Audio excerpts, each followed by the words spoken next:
Limba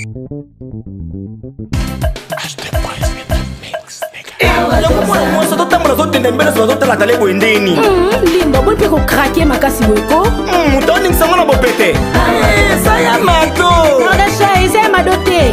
Ya mado baki na sala la kapomade. Pomade awatoza. Na sala la kayango pona kuvimbisa bassin na nga pe poitrine na nga yeki bomwasi mobali Amerika pe akangama. Tantine, esprise, on dit esquisse.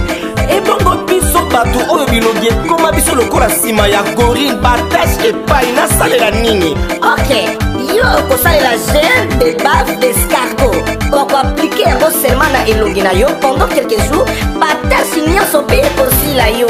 Merci mama. Eti oyo ezali crème awatoza au sel de la mer morte. Ezali mpona bato nyonso tu mwasi mobali ozala pembe to moyindo yango ekoajuste juste teinture na yo ezala milboron tirano cremeye na pomade awatoza.